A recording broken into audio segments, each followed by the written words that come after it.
Hey guys, welcome to Ken's Games Collection, and here's another episode of my favorite 5 games.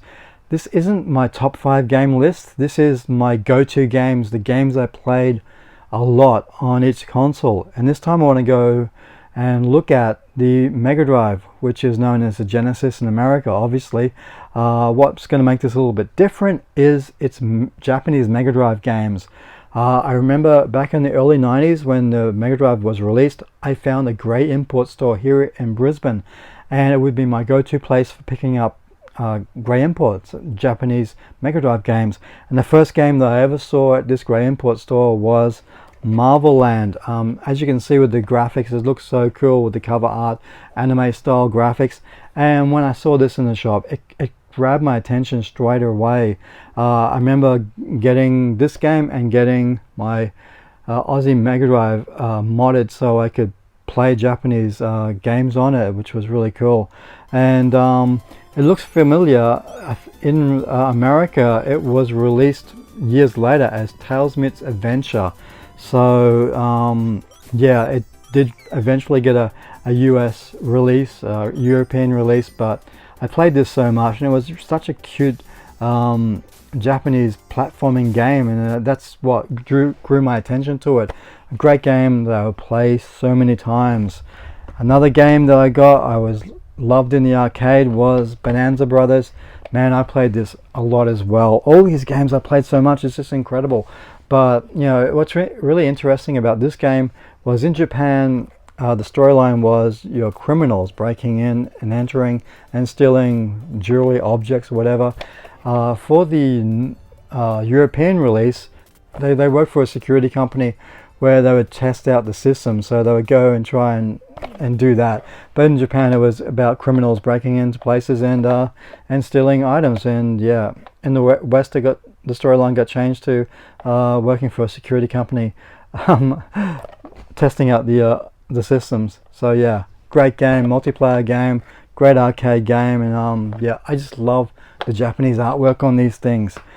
And of course, one of my favorite games is also one of my most played games on the MegaDrive, and it's Crackshot. I think it's called I Love Donald Duck in Japan. There's more to it than that, but it's such an amazing game, and it was such a disappointment not to see this game on the MegaDrive Mini. It was like one of the best games ever, and it was not on there. Maybe they couldn't get the rights from Disney for this one. It's just a shame, but a great game, and I played this so much. It's one of those games that should be in everybody's collection. And again, the Japanese artwork is just phenomenal. I just love it. Now this next game, I don't know if it was based on an anime series in Japan. I'm not too sure about that, but it's called Magical Hat. Great platform game, very cute. It's got some great Japanese style music, very cute. It's got the main character here, and that little blob thing is like he uses him in the game as well to detach and hit enemies. This game would be released under a different name. Pretty much the whole game was changed. The look of it. It would be known as Decap Attack here in the West. I do prefer this one because it does have that quirky Japanese graphics. The character design looks great. It's such a cool platforming game, but it was released over here in the West as Decap Attack. Great game. Played it so much as well.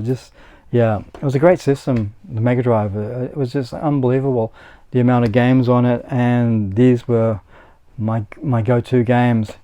And finishing off this favorite 5, what can I say? The original Streets of Rage, Bare Knuckle as it's known in Japan. Look at that cover artwork, it's just phenomenal. I remember going into the grey import store, seeing this, just immediately I didn't know anything about this game. Immediately I was drawn to the artwork on the cover, and I got it and brought it home. And I remember, because my MegaDrive was modded, just a flick of a switch, the Japanese graphics as they scrolled through the screen were, when I flicked the switch, were in English, so that was really cool. But a great game. I played this so much, and you know, there's been 2 other games in the series. We know that the number 4 is coming out this year. For me, I did prefer the first one than 2 and 3. I thought by the time they do 2 and 3, it was more like the characters were all beefed up on steroids. I guess that was to compete with the Final Fight series. But honestly, this first game was great.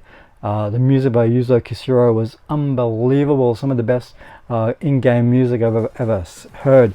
And this game just came out of nowhere. I remember looking in games like GamePro, EGM, when they first showed this game and did reviews on it. It was around the same time as the Final Fight game was released by Capcom on the Super Nintendo, and this game was getting way better scores than that.